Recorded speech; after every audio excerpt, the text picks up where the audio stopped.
ng Panginoon at magandang tanghali po sa inyong lahat. Po si Sister Det Saison na bumabati po sa inyo dito po sa ating programang Pagkain Pang Araw-Araw. Sa mga pagtuturo po ng lingkod ng Diyos na si Morris Cerulo, lagi po niyang binibigyan diin ang katotohanan ng our position of knowing, ang ating posisyon ng kaalaman. Ito ang nagbibigay sa atin ng katagumpayan. Our position of knowing gives us the victory. Because the Bible says that men perish because of lack of knowledge. Kanya, kung wala naman po tayo ng wisdom, kung wala tayong understanding, the Bible also says that we ask God for it and He'll give it to us. Pag ito'y hiniling natin na bigyan tayo ng karunungan ng Diyos, hindi niya ito'y pagkakait sa atin. Sapagkat gusto ng Diyos na nandoon tayo sa posisyon ng kaalaman para mapagtagumpayan natin ang lahat ng mga panunukso at ang lahat ng mga pang-aatake ng kaaway sa atin. Maging sa mga maliliit na bagay kasi kanya po nagsishare ako sa inyo kahit na mga masasabi ninyo na mga maliliit na mga circumstansya because we start with small things. Even before we can go to bigger things, kailangan nasasanay na po tayo na even in small things ay nandoon tayo sa position of knowing. Almost 4 years na rin po ako nagwa-workout dito sa Gold's Gym Galleria. Gustong-gusto ko nga po ito kasi mga 5 minutes away from our house lamang po itong gym na ito at hindi lamang po yon, napakalinis po niya. In fact, yung aking Japanese friend na stickler din po siya sa kalinisan, ay nag-remark nga po siya sa akin, sinakikita po niya na laging winawalis, laging pinupunasan. Hindi po siya talaga maalikabok. Kanya sabi niya, you know, one thing I like in this place is that it is very clean.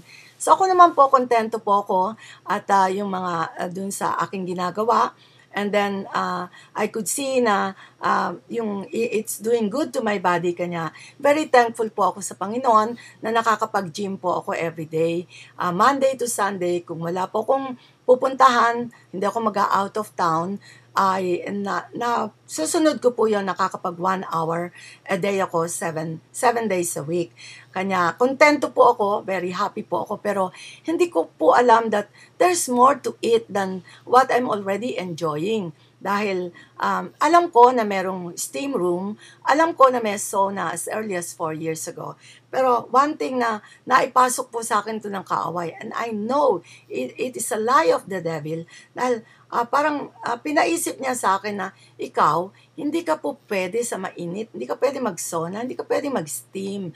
Dahil bawal sa iyo ang mainit, tataas ang blood pressure mo.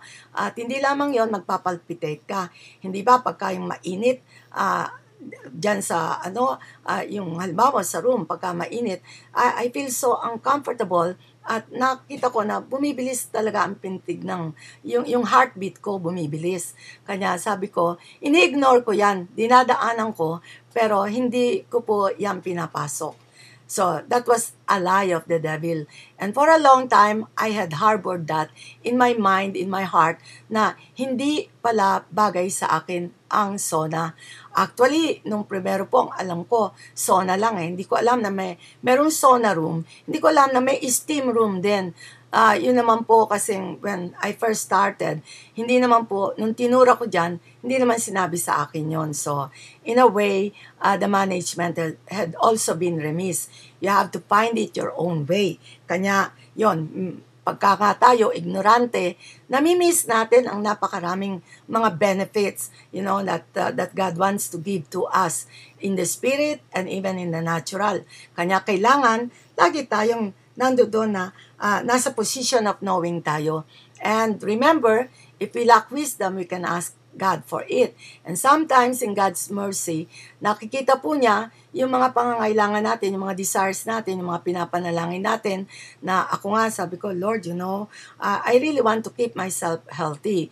Gusto ko po na talaga maging malusog ako dahil gusto ko pa talaga at my age na mapaglingkuran ka. Yan lang naman that I could live a fulfilled life in you. Hindi para sa sarili ko, kundi para sa iyo. Alam po natin, pagka ganyan ang prayer natin, God will do the rest for us. So, po nangyari, one time, lately lang, na meron po akong nakatabi doon sa incline machine. Tapos kinausap po niya ako, sabi niya, matagal na po kayo dito? Sabi ko, mag 4 years na ako. Tapos sabi niya, ako po kasi bago pa lang ako, yung diabetes po, it runs in our family. Yun na nga, nasa borderline na ako. Gusto pong mabuhay pa ng matagal. Ayoko po na magkaroon ng diabetes kasi 2 kapatid ko, maging ang aking ina, sabi niya, may diabetes. Sabi ko, ako rin sabi ko ganyan, it runs in my family. Pero praise God, sabi ko na okay naman ang blood sugar ko. It's not just the exercise, but even the food that you eat. Kanya nga po, sabi niya, very careful din po kami.